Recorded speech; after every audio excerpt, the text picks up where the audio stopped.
So, dumako tayo doon sa, pagpapauwi po kay Tebes, mga kababayan. So, ako nakikita ko talagang mapapauwi, talagang, papauwiin po dito sa Pilipinas, mga kababayan. Dahil nagsalita na din po ang ating pangulo 'no, saan ba 'yun? Nagsalita na po ang pangulo, mga kababayan. Eto, wait lang ha, puro ka nagsalita, wala kang ito na, nagsalita na po ang nagsalita na, oh, 'yan, 'yan, 'yan. May mga naiinis sa ating mga vlogger. Nabubwisit siguro sa'tin yung mga vlogger nung kabila. Si yang Mark Ramos na yan, bahala kayong mainis, 'no? Sabi ng pangulo dito, mga kababayan, "I commend the collaborative effort of our law enforcement agencies and our international partners in the successful arrest of former Congressman Arnolfo Arnie Tevez Jr. in Timor-Leste." Mga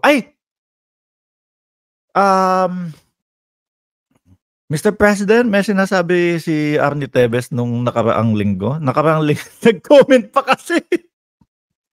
Siguro mga kababayan, isa sa naisip ko 'no, isa po sa naisip ko na kung paano siya natunton, siguro yung ano, yung pagkokomento niya, 'no?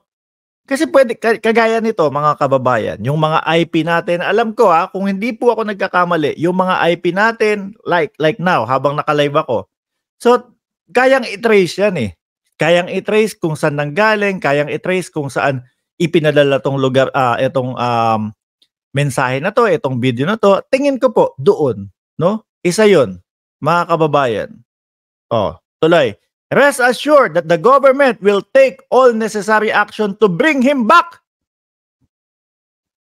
to the country." Ayan. "So he can face the charges filed against him." Sa hinaba-haba ng pagtatago, umabot ng 1 taon, mas lalo lang po talagang nagmuka na guilty. Hindi ko sinasabing guilty, kaya lang po sa, mata po 'no, ng mamamayang Pilipino, mata kahit sa siguro mga ibang lahi, mga kababayan, kapagka yung medyo ganyan na medyo, mahilig kang mag-ogat-ogat, magtago-tago, mga kababayan, talagang unang iisipin, guilty 'yan. Kita mo hindi niya ma-explain yung sarili niya, 'no? Uulitin ko po, hindi ko sinabi na guilty na, mga kababayan, pero gano'n ang tingin lalo ng mamamayang Pilipino. Sa hinaba-haba, 1 taon na pagtatago, ang ending haharap pa din, eh. Mga kababayan, kung sa umpisa pa lang po, humarap na. Hindi na ng asar, hindi na ng inis, 'no? Humarap na at hindi nagtago. Naipaliwanag niya na yung kanyang sarili, 'di ba? "Rest assured that the government will take all necessary action to bring him back to the country so he can face the charges filed against him." Ayan, 'no? "I assure the Filipino people that we will spare no effort, in ensuring that justice will prevail in his case." Sabi ng ating Pangulo. Sa ilalim pa niyan, "I extend my heartfelt gratitude to all those involved in this operation for their unwavering dedication to upholding peace and order." Ayan nga daw po, mga kababayan. Isa pa, 'no, mga kababayan, na nakikita ko na talagang nakatulong doon po sa pagkakaaresto ni ex-congressman Arnold Potebes, mga kababayan, is yung pag-declare din po ng ano, terorista po.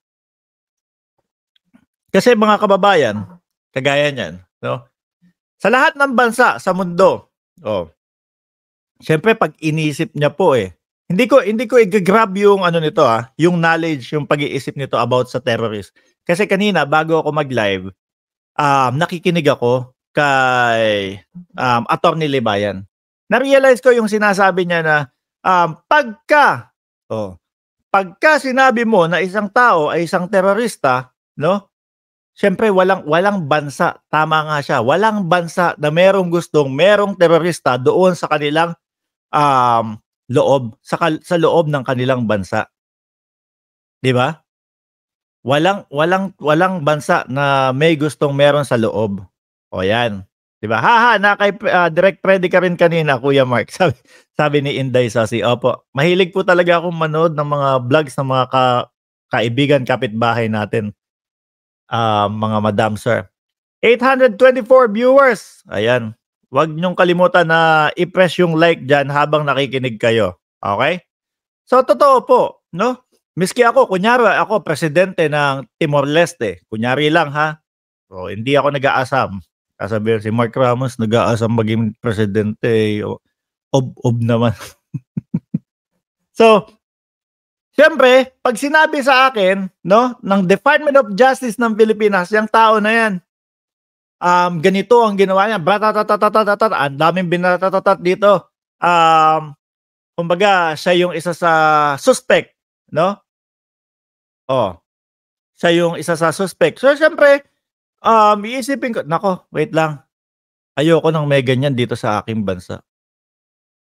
Ayoko ng, may gulo sa aking bansa." So, kaya siguro po, mga kababayan, napabilis, mga bossing. At ito, ipinapangako ng ating pangulo na sa lalong mas mabilis na panahon, mga kababayan, eh, talagang, oops, iuuwi po si ex-congressman Arnulfo Teves Jr., mga kababayan. Eh, kung sakali po, 'no, eto na yung pagkakataon niya, 'di ba? Para sa akin ano din 'to, eh, ewan ko kung win situation pa din sa kanya 'to, kasi kung hindi niya pinagtaguan 'yan ng mahabang panahon, possible na hindi isipin ng mamamayang Pilipino na, "Oops, wait, hindi guilty kasi ine-explain niya yung sarili niya." 'No, hintayin natin, oh, hintayin natin yung, basa ng judge. Pero isip ng taong bayan, eh, bakit mo pinagtaguan? Hindi mo kayang ipaliwanag yung sarili mo? Hindi mo kayang, pasinungalingan yung mga ibinibintang sa'yo? Gano'n po, mga bossing. Gano'n po yung mangyayari do'n. Tapos tapos nag-comment kay Pangulong Bongbong Marcos, eh, dati daw po gumagamit, hanggang ngayon gumagamit. Wala naman silang napatunayan po, mga kababayan. Why so pogi? Gago! Ayan po, mga kaibigan, nandito na po si Direk Freddy Valera. Wag niyo pong kalimutan na i-subscribe itong tao na 'to. Siguro, bago po ako, may ilang ano na lang, ilang araw na lang ako dito. Kailangan bago ako umalis, mga kababayan, yung ilang natitirang araw ko dito, eh, dapat, medyo may konting kasiyahan tayo ni Boss Mike Cervera at saka ikaw, Direk Freddy, okay? Medyo kagaya nung ginawa natin nung nakaraan, okay? So, nasaan na ba ako? Kasi si Direk Freddy, eh. So, mga kababayan, ayan nga po, talagang, gagawin at gagawin po ang lahat ng ating presidente upang maiuwi po, 'no, si Arnulfo Teves Jr., mga bossing.